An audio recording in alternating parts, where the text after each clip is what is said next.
The Computer Misuse Bill was first tabled in July and passed recently. This act introduces punitive measures against the internet users who send malicious information as well as share information about children without the consent of their parents or guardians. The law is an amendment to the Principal Act of 2011 to introduce hefty fines and tougher punishment against cybercrime that Honorable Muhammad Nsereko had argued tougher policing of the internet and its users. The Computer Misuse Act doesn't make a lot of sense in our country. For one, the people who put it together didn't look at a lot of things. Now, let's say someone breaks into my house, yeah? But then, to record that person, I'm supposed to first get their opinion and their consent.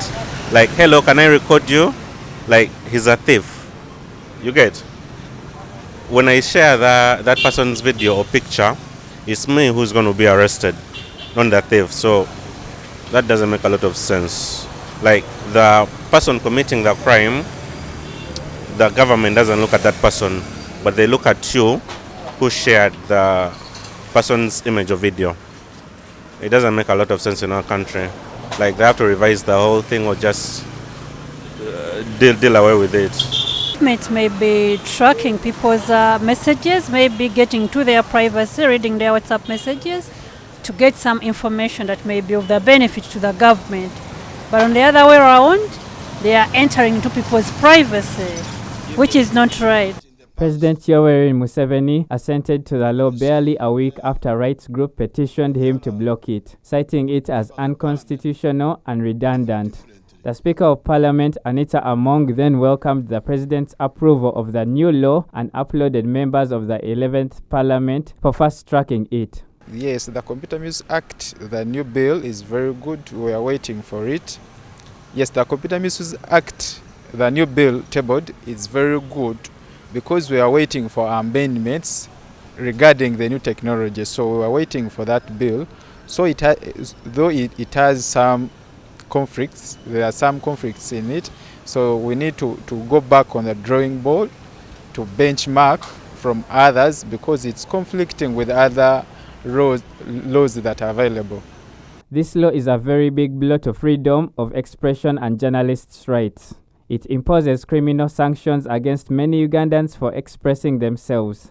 Many charges will be looming around the necks of Ugandans and will make it difficult for anyone to express dissent or hold their leaders to account. Existing laws that protect people's privacy already, because if you publish something over the social media or let's say the traditional media bulletins, you have to provide evidence of this so-called story. So bringing up a law where you see you have to ask someone, can I publish this?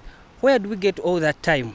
I mean, I've covered a story as a journalist and I wish to publish it. How do I get to the person that was in the story?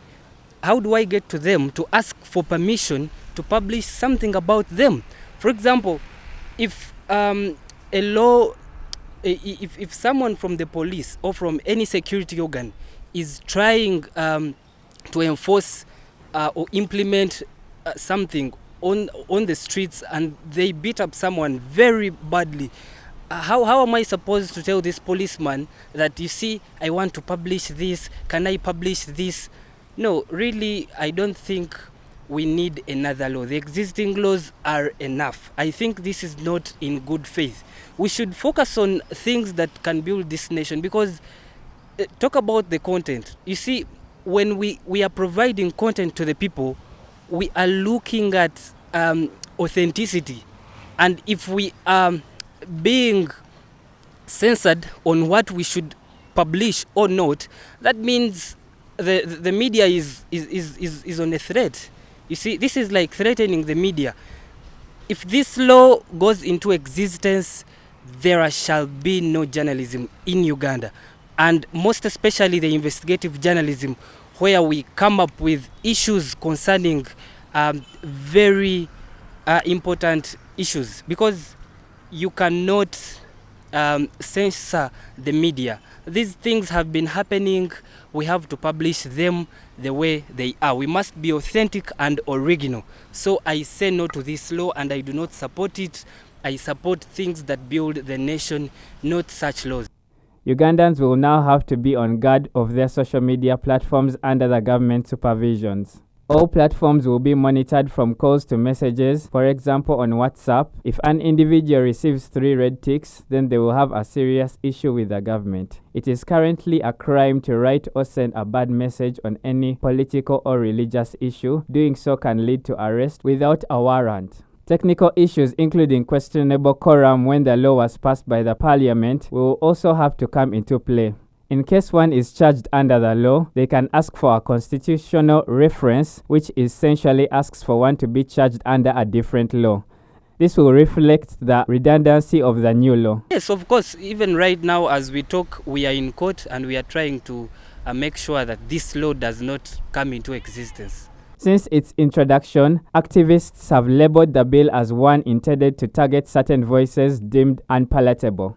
They have worried that if left as it is, it will be a big blow to free speech, a right ingrained in the country's constitution. Miiro, live at 8.